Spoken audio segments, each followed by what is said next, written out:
So now we move to next question, that is question number 4। आइए देखिए fourth question क्या कहता है जी हमको। फोर्थ क्वेश्चन कह रहा है बच्चों दैट यहाँ पे लिखा है द नेक्स्ट 4 क्वेश्चंस, 4 5 6 7 होंगे।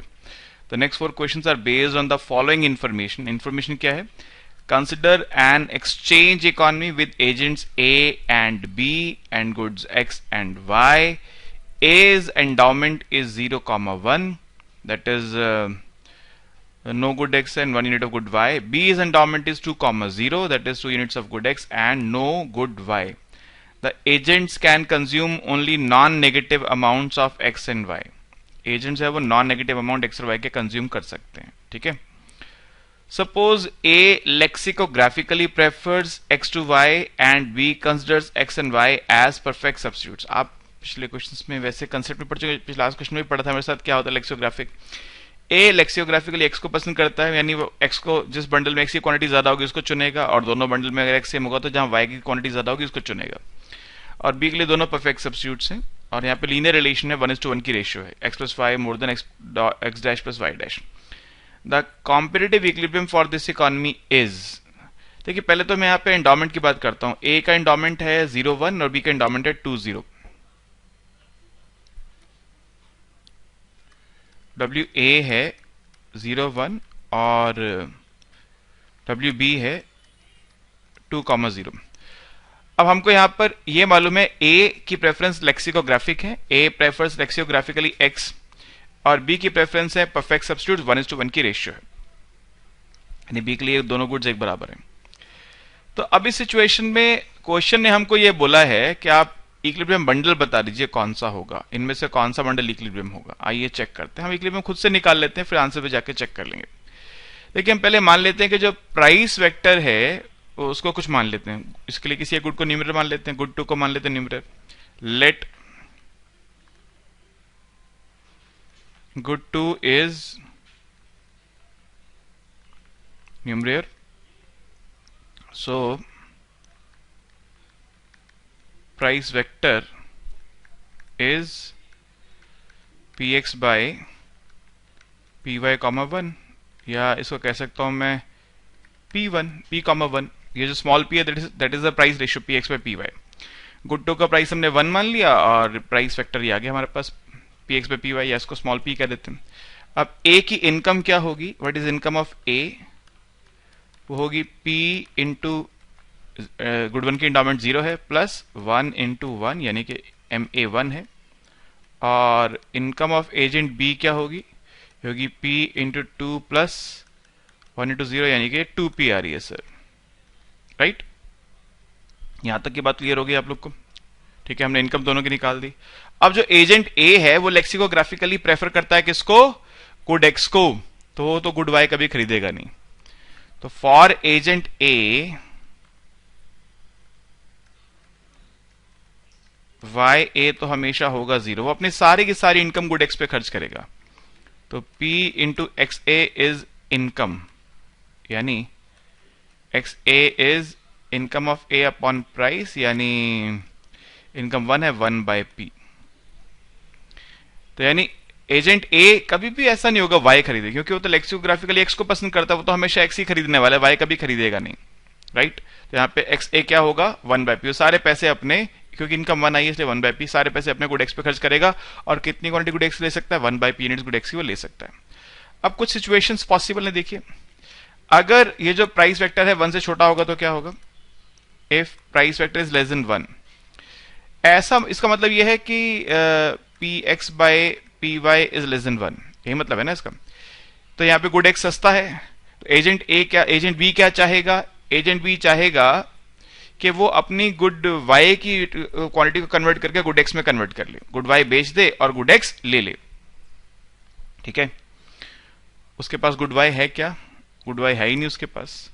तो यहां पर XB क्या होगा? वो कभी भी गुड X बेचेगा ही नहीं अपना। हम तो ये बोल रहे थे गुड Y बेच के गुड X ले लेगा, उसके पास गुड Y है ही नहीं, गुड X है तो ऑलरेडी वो गुड X ही रखेगा अपने पास। तो XB की क्वांटिटी आ रही है 2 और XA की आ रही है 1/P। XB plus XA which is 2 plus 1/P, it is more than WA plus WB, क्योंकि WA तो 0 है। तो यहाँ पे क्या इक्विलिब्रियम आ गया, तो फीजिबिलिटी कंडीशन ही सेटिस्फाई नहीं हो रही यहाँ पे, तो कि जो टोटल डिमांड है वो टोटल सप्लाई से ज्यादा है, तो P लेस देन 1 होने पर इक्विलिब्रियम नहीं आएगा, तो P लेस देन 1 पॉसिबल नहीं है, so therefore P less than 1 is not possible, is not feasible कह लीजिए। ऐसे ही जब P मोर देन 1 होगा तो एजेंट यहां पर B क्या करेगा, अपनी सारी गुड गुड एक्स की क्वांटिटी को कन्वर्ट करेगा, गुड वाई में कन्वर्ट करना चाहेगा, वो 2 यूनिट बेचना चाहेगा। एजेंट B कितना बेचना चाहेगा, 2 यूनिट बेचना चाहेगा, लेकिन A को तो कितनी चाहिए, सिर्फ 1/P चाहिए, इसको क्या चाहिए 1/P, तो ये 2 ले नहीं पाएगा, यहां पे भी डिसइक्विलिब्रियम आ जाएगा। तो if P is more than 1, XB is 0 and XA is 1/P, again in दोनों का समेशन जो है वो सप्लाई के इक्वल नहीं आएगा, सप्लाई के इक्वल नहीं आएगा तो यहां भी जो है ये P मोर देन 1 फीजिबल नहीं आ रहा आपके सामने। ठीक है जी। तीसरी बात, अगर P इक्वल टू 1 हो, if P is equal to 1 है, देखिए एक बात तय है, एजेंट A कभी भी गुड एक्स नहीं बेचेगा, वो कभी नहीं बेचेगा गुड एक्स, ठीक है, क्योंकि वो तो गुड एक्स को प्रेफर करता है, वो गुड एक्स खरीद तो सकता है, बेचेगा नहीं।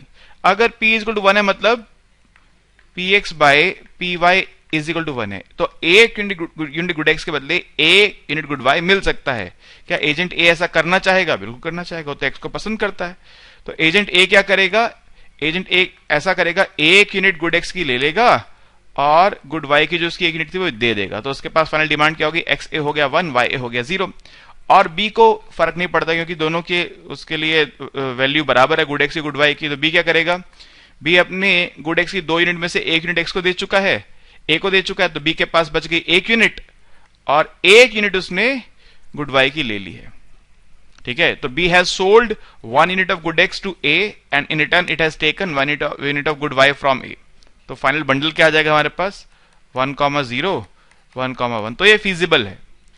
सो P is equal to 1 feasible price ratio है और ये इक्विलिब्रियम बंडल है। यहां पे आके दोनों को फायदा हो गया, मतलब B तो इंडिफरेंट रहा, B के पास पहले भी कितना था सेटिस्फेक्शन 2 यूनिट्स का और अब भी सेटिस्फेक्शन 2 यूनिट्स का, B तो इंडिफरेंट है, मगर A को फायदा हो गया। अब इसके बियॉन्ड आप किसी को फायदा पहुंचाना चाहते हो तो किसी दूसरे की कॉस्ट पर ही होगा, तो इसलिए यहां पे सारा gains, all the gains of trade have been exhausted, so this is the Nash equilibrium. Equilibrium bundle आ गया आपके सामने। नैश तो गेम में बोलते हैं, खैर यहाँ पे हम बोल सकते हैं this is the equilibrium bundle. ठीक है, तो ऑब्वियसली डी इसका आंसर है, 1,0 एंड 1,1 ये इसका आंसर है। फिफ्थ में कह रहे हैं refer to the previous question set of all possible competitive equilibrium prices. या फिफ्थ में तो इसका आंसर भी हम कर चुके हैं, प्राइस रेशियो 1 ही आ रही है हमारे पास इक्विलिब्रियम में, तो इसका आंसर ए है, सॉरी ए, हाँ ए ही है इसका answer, Px Py is equal to 1।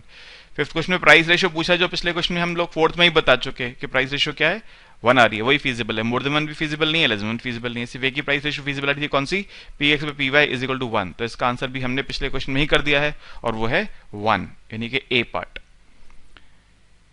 6 में चलते हैं। 6 में क्या कह रहे, देखिए कह रहे now suppose A lexicographically prefers y to x। A जो है वो y को पसंद करता है, x को नहीं करता, ए किसको पसंद करता है, y को।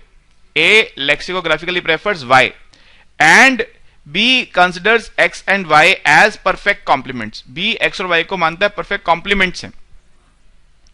The set of competitive equilibrium allocations.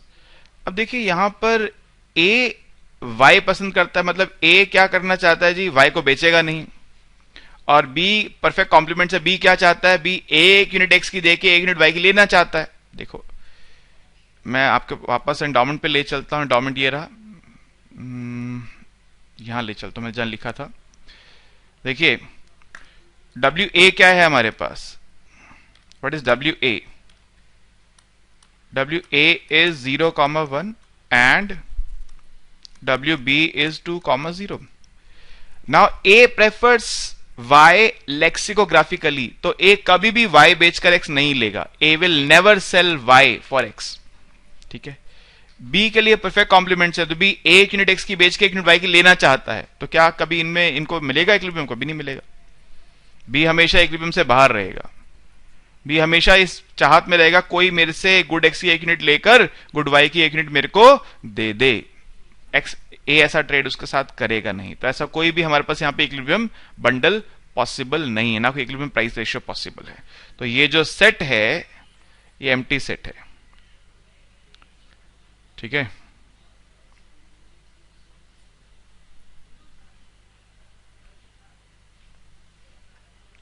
मैंने 7th क्वेश्चन पहले कर दिया, 6 करना था, मैंने 7th कर दिया, सॉरी, चलिए 7th करा दिया मैंने आपको। 7th में एम्प्टी सेट है, सी पार्ट है 7th का, राइट, परफेक्ट कॉम्प्लीमेंट 7th था, मैंने 7th पढ़ लिया पहले।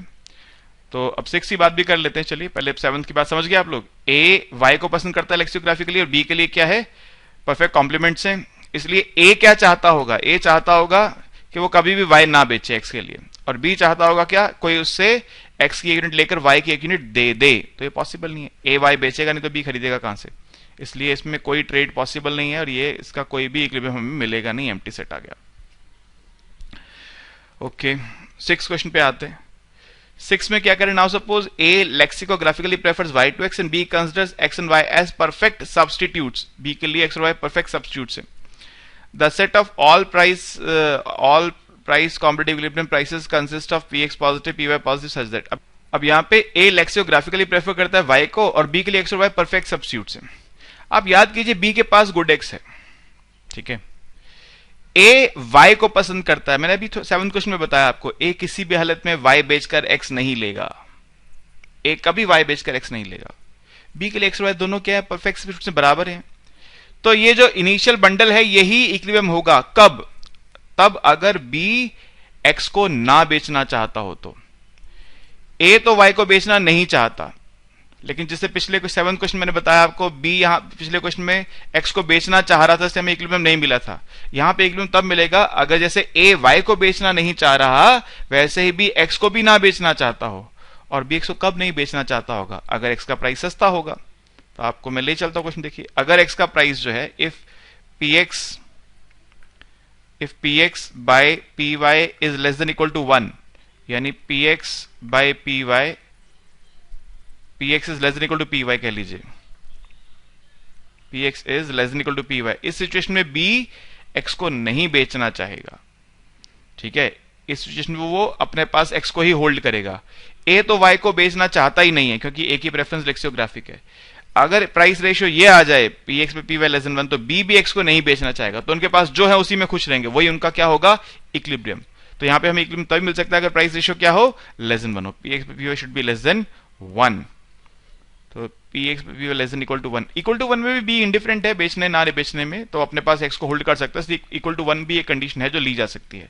जैसे सी इसका आंसर है, पी एक्स पे p y less than equal to 1, ठीक है। 7th में पहली गलती से करा चुका हूं आपको। तो ये 4 क्वेश्चन हमने डिस्कस करने थे आज की क्लास में, होपफुली आप समझ गए हैं। कोई क्वेरी हो तो पूछेगा, राइट, थैंक यू।